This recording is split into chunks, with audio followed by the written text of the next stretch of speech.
Well, just Johnny in the house, y'all. Just Johnny. Hey. Yeah. Sorry, I'm late. No, dude, don't worry about it, man. You are just in time because I was touting. Oh. I was espousing the greatness of the Persona 5. I was swinging on the jock Oh my of goodness. Persona 5's soundtrack, and we were going to talk about of the Persona series period and talking about how it's evolved into spun off a bunch of rhythm games, and there's even a new one coming out. Yeah. And you have the inside stuff on Persona 5, man. Lay it on us. What's going on? Yeah, so Persona 5 is a very long-running game series. I believe it's spawned off of Shimigami Tensei, which is like this weird demon Pokemon RPG action. See, that's one of the ones I could never get behind because it's like, we have some teenagers and we're gonna add some cool music and have them faking as if they're thieves, and then they're gonna take on demons and stuff. I'm like, what the?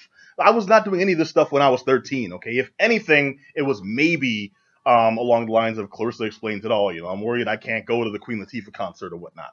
Yeah, it's all like demons, but in Pokemon form. So it's presented as like a very kid-friendly thing. But the topics that they cover, action figures. It's very heavily anime stylized with the artwork, and then how it's presented to you is very mature, sort of subject matter, almost like a young adult or a very mature teenager. For subject matter, and then but it doesn't look like that. It looks like something that's meant for like a younger teenage or mid-teen or preteen type of audience.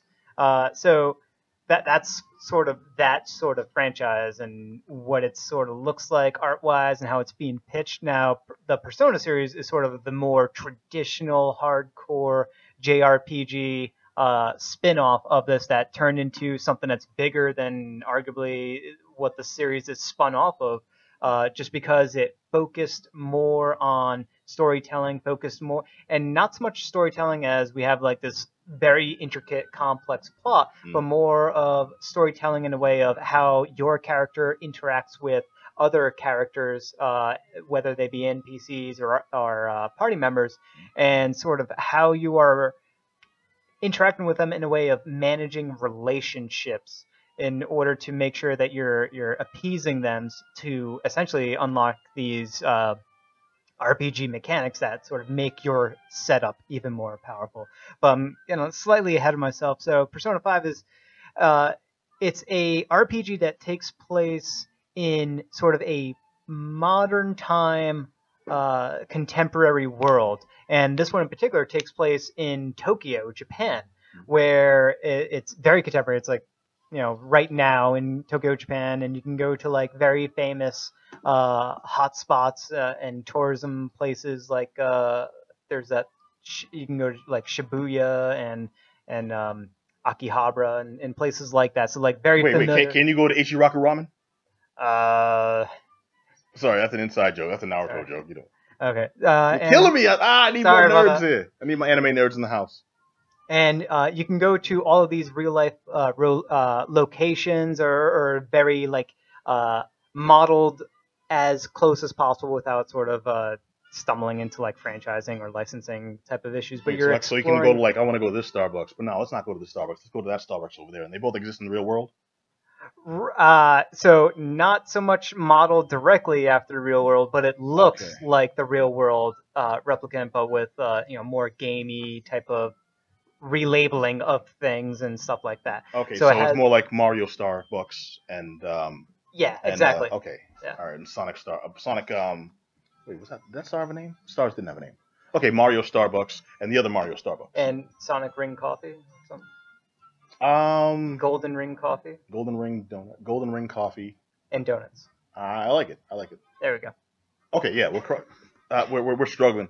Yeah. So you play as this teenager that has gotten into trouble and has, as part of, and got expelled from their school that they were in their village, town, what have you, and they are now on probation. And they have been sort of shipped over to this sort of probation caretaker that's sort of responsible for you, and you have to go to a different. The reason why you're being taken care of by this person is because once again you got expelled, so you have to go to a new school.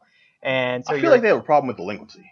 What's going on? Just this one particular character that you're playing as. You say that, but how many stories in animes, in RPGs, JRPGs specifically, where you've got this new kid, he's got a reputation, or he's a punk, or maybe he's just can't stop getting into trouble. And even though, yes, I know they'll be the ones that save the land from whatever demon or creature or giant entity or Bahamut dragons or whatever's happening there. But it's always like you got this one, he's a bad egg, everyone stay away from him, and they shun him. And then somehow this ends up being the dude that saves your ass. Yeah. I think they need to reevaluate their disciplinary system. Well, he actually wasn't at fault. So it starts off with a cutscene of how he actually got into trouble, and it's definitely not his fault. Wait, please tell me this was like some Three Stooges or even like the Gomer Pyle. He was helping an old lady pick up I don't know, she dropped her glasses. As he bent over, he hit a cart behind him that's ended up rolling down a hill and smacking into some wet cement, which caused a construction worker to fall, and he falls over onto a beam that he was carrying that comes straight down onto a car, but that car ends up belonging to the mayor. And the mayor's like, what kind of vandal did this? And then they all follow the chain back to this one poor kid who tried to help the old lady, who wouldn't even back him up. She's already at Country Kitchen Buffet right now. She's good. Couldn't even corroborate. No, this cat was trying to help me, and now he's the town. He's the most wanted for trying to help an old lady. No. The hell kind of moral system are they? Not as elaborate as that. Oh, okay. Yeah. I kind of want to play that game though. It's pretty much. That sounds like a pretty good game. That's a whole other story in itself. Yeah. Okay. You gotta remember that. No, DLC. I'm calling it right now. If anyone uses this, if this turns up, I want my credits. It's a simpler sort of setup than that, and it's really a setup to confine you as the player, because you're already in trouble and you're on probation. The reason why they throw that at you storyline wise is to constrict you into this gameplay system of being limited on the amount of time you have per day, and also being restricted on the things that you can and can't do during your time. And it's probably the biggest, one of the biggest metagame elements to play in this is the time management system, where you can only do a certain amount of things in a given day, and it's really just you go to school and then you can do one time-consuming, a couple of other time-oriented things during the day, but really one bigger time-consuming task that's going to take up your evening, and then everything. And then once those two things are done, and by the way, this is still a game, right? It is a game, and you get to do one tedious activity. It's like a high school simulator, if you will, because the first half of every day you are going to high school. And the second half of every day you spend failing to get laid. Well, yeah, actually, yeah. That's the high school experience. If you choose to play that route, yes, that is exactly what you're doing in this game. Every now and then you bootleg a mixtape. You're sort of picking and choosing what you're doing after the school day's over, and even sometimes mid-school day, you're sort of sending texts back and forth to your friends. You're establishing new friends. You're maintaining your relationships with your existing friends. They're called... job suckers? No, they're called... They're called the... cognizance? They're called the T-Birds. Correspondence, I think. Correspondence? The Sweat Hogs. I think it's called correspondence. I like all of my names better than the actual name. It's a weird roundabout name. They shouldn't have... The naming and the terminology of things is sort of... the reason why they label these things the way that they are, I have no clue. I think they're going... No, it's not even... It's not the Breakfast Club. Come on. That would have been... Okay, I'm sorry. Confidants. They're called confidants. Confidant. Okay, you know what? That is but better. Your that friends. Is better than the other ones, yeah. Yeah, it's your friend. It's your party member. I call all my friends confidants. I make them sign NDAs as well. Yeah. Yeah. So confidence.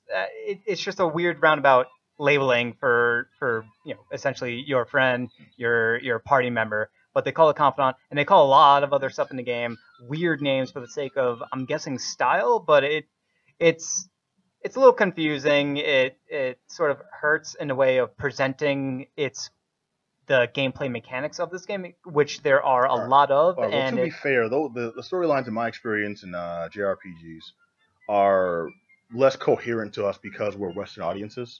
Yep. And over there, they probably make more sense, and some stuff gets lost in translation. Stuff just isn't designed for our particular societal structure the way we know it. So it's like you can take a lot of things with a grain of salt. Yeah. How are these gameplay mechanics though? Because it sounds like you went in with kind of a handicap. How was the gameplay? So the gameplay, there's a lot to it, and there's sort of like a lot of. It's sort of like not one onion that has a lot of layers. It's more like you have a bunch of small onions, and they have layers between them, but they're varied, and there's some interconnections between the onions. So this game is gonna make you cry, is what you're saying. It'll make you cry, I guess. Yeah, I mean, the mechanics Powerful are stuff, there. yo. Yeah, the mechanics are there and they're fun. One of the biggest ones is you capture these personas in order to use them at you essentially equip the persona, and that becomes your abilities, the spells that you can use essentially in the game is tied to the persona, and what you are attacking as you're going through these dungeons are also personas. So what you are fighting against can also, you can sort of capture them and acquire them and then use them and level them up. So that's the Pokemon mechanic that's in this, is the individual personas that you're coming across and collecting. And then there's this other mechanic that takes that a step further, where you're taking multiple personas and you're combining them together to make higher level, more elaborate, newer personas that you may or may not encounter in higher level dungeons. Now the dungeons. Sounds a little. You can't really like brag about this, dude. My persona's the most persona-like persona. Well, my persona has so many levels. My persona's the most gangster persona ever to be in the persona. It didn't roll off the tongue in a badass way. It doesn't, and I would fault that with the. I guess they got stuck with it early on, but the localization and how they present this information is pretty bad. They don't make sense of. They don't present things in a way that makes sense to a Western audience, and they rely a little bit heavier on just fans, only fans playing this game, and not someone who has come to it from the very start. The original name then could be I get in my super killbot. Well, my ultra mega killbot is going to destroy your super killbot. Well, my super badass ultra boot up the booty kill mech warrior 3 is better than your weak ass, and that all translates to persona. Yes. So it's all just persona. Yeah, because the personas are also. I need to learn. I'm learning 3-4 languages just so I don't miss all this stuff. They are also very weird and kind of don't make sense. Like you're going through one of the earlier dungeons is this castle, and you're going through and there's you're fighting against knight personas and stuff and things like that you kind of expect. Knight Dragon Super Mega Rock Warrior, you mean? Like a knight, just a standard looking knight wearing armor and shield, sword and board, stuff like that. Right. And then you'll come across other personas where he's just there saying knee. Yeah. Then you'll come across other personas in that same dungeon that kind of don't really make sense. Something along the lines of like a succubus inside of a castle. Sure, it kind of works out, but I mean, it gets seem to fit if you know your mythology. Not as best of an example, but there are examples of personas that don't correctly match. You find a banshee under the sea. That stuff like that. Weird stuff. Okay. Yeah. Banshees are in old castles, yes. not under the sea. Well, this is fine. Yeah. So I'm helping you out, man. Come on. Well, all right. So to sort of make things even weirder, because a lot of the topics that's covered in this game and a lot of the points of the storyline is there, and possibly why it's called Persona, is that the dungeons themselves are this outer realm, sort of the manifestation of someone that exists in real life, the manifestation of their deepest desires, and it's usually a dark desire. So the dungeons that you're going through is usually tied to some person in the real world, in the real world Tokyo, or in the school that you're attending. At that Starbucks. Yeah, it's their manifestation of their deepest, darkest secrets, and you are going through these dungeons in order to sort of clear up and get these individuals that are kind of pseudo villains in the real world, trying to get them to have a change of heart in order for them to do the right thing, make right something that they have done wrong for. But they don't really present. Seems like it could have weird implications. Like if I'm in this game trying to convince Kim Jong to take his finger off the nuclear button, That seems like a really weird direction for a video game series to take. It would be that, except you're not directly confronting Kim Jong. You are going into his deepest, darkest, going to the depths of his heart, the manifestation of, I don't know, a whale. It's weird like that. Like whatever it is that makes sense for. So in this one, the very first dungeon is this teacher that is abusive to his students, and his manifestation is the aforementioned castle, and it's the reason why it's a castle is because he treats the school like it's its own personal castle, and he's the king of it. And so as you're going through the dungeon, Trump. he shows up and he's the king. Yeah, kind of like Donald Trump. Yeah. If you go into his heart, it would probably be a castle made of gold. And if you go into his heart, it's just black. Well, there's black everywhere. It's just black. Yeah. And his personal fear that bleeds out is a sense of community and peace and love for people, and a general area of non-hatred and light. I imagine his persona takes the form of a titmouse for some reason. Yeah. Don't ask me why. It just. So as you're playing through the game, each of these different dungeons, and they're very big, they're very elaborate, and they take multiple sessions to go through because you can't. The way these dungeons are presented are kind of like grind fests, where you have to be efficient in how you travel and sort of delve through the dungeon, and eventually you run out of resources to sustain yourself, and you have to leave that dungeon and then return back on a future date.